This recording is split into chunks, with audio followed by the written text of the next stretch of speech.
Bizga o'zi menga harbiy borasan demaganda, o'qishga borasan degandi. O'qishga mumkin o'qib kelasan degandi. Harbiyga ketish umuman xayolimda yo'q. Lekin syurpriz bo'ldi. Boshqacha bo'lib ketdi bu narsa. Juda ham. Kirib kelganimizda shuni o'zimiz kiyib kelgan formamizni yursa kerak deb o'ylagandim. Formalar berganda, kunlik armiyaga borar ekanda deb qo'ydim. Harbiylik hayotiga qiziqar ekansiz. Mana syurpriz bo'ldi deyapsiz. Harbiylar tashqi ko'rinishdan, hattoki soch tirnog'igacha intizom, tartib, o'zimiz tartib qoidalari bor, to'g'rimi? Biz kadrlarda e'tibor berdik, sochingizni. Yo, endi 10 kunlik o'qish uchun 6 oylik sochimni kestirdim kelmadi-da. Sabab biroz 6 oy mehnat qilib o'stirgandim o'sha. Nima, kimga taqlid qiluvdingiz? Hech kimga, o'zimga. Qandaydir qiziqib o'stirganim, endi kestirish qandaydir ko'zim qilib baribir kestirdim.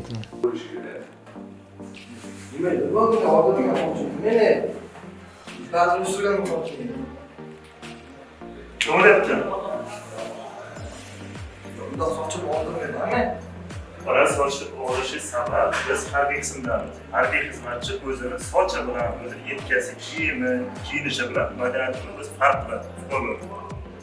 Xuddi shunda siz yigit kishi ekansiz, bizning farqimiz sochimizni tep-tekis oldirishimiz, chiroyli qilib madaniyatni qilib qo'yishimiz bu madaniyatga kiradi. Shuning uchun siz sochimizni oldirishimiz kerak. Hurmat qilib qo'yib, sochimizni oldiring.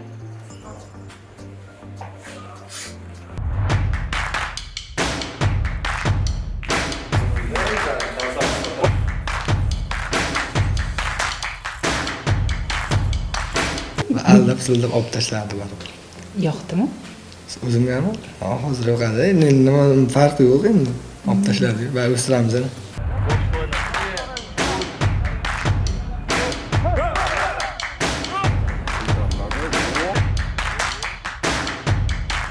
Ertalab turishga qiynalmadingizmi, Nodir? Armiya hayotida. Yo'q. Nechida turdingiz? O'zi padyom soat 6 da ekan, men 5:30 da turdim. Uyda nechida turardingiz? Ya, uyda soat 8:30 9 da turardim. Orzu qilib yurardim harbiyga bo'lishni. Men 10 kunlik bo'lsa ham orzum yetishdi.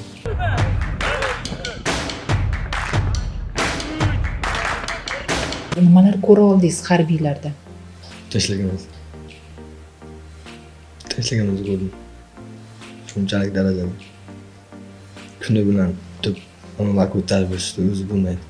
Hamma o'sha harbiylar ona yurtimiz tinchligi uchun shunday narsa ko'tarib yurdi.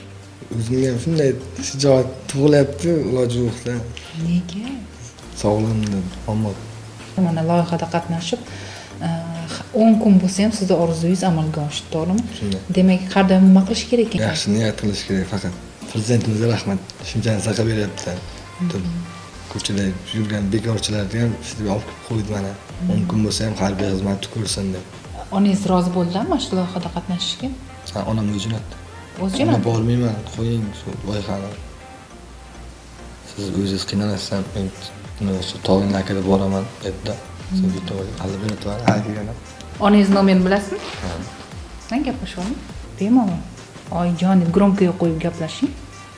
To'g'rimi? Haydi.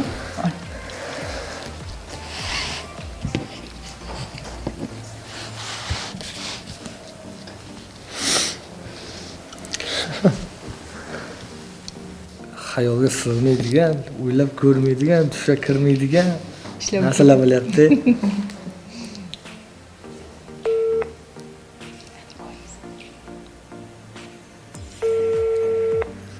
Alo. Alo, assalomu alaykum. Ulam yaxshi. Yaxshi, rahmat. O'zingiz qandaysiz? Yaxshi. Ha, yaxshi, rahmat. Charchamayapsizmi? Ha, o'rganib ketdim. Ona, sizni yaxshi ko'raman.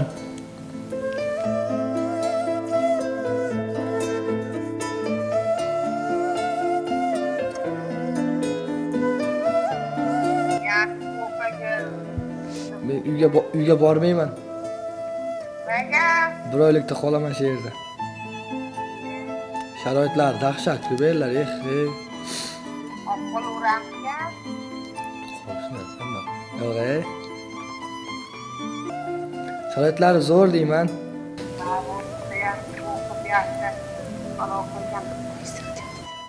O'zingiz ehtiyot qiling, aya bo'pti. Mayli, xo'p. Bo'ldimi? Ko'nglingiz yo'qishdimi? Ha, endi bo'ldi, endi kuni bajaramiz. Rahmat. Nodirbek, sog' bo'ling. Allo, allo.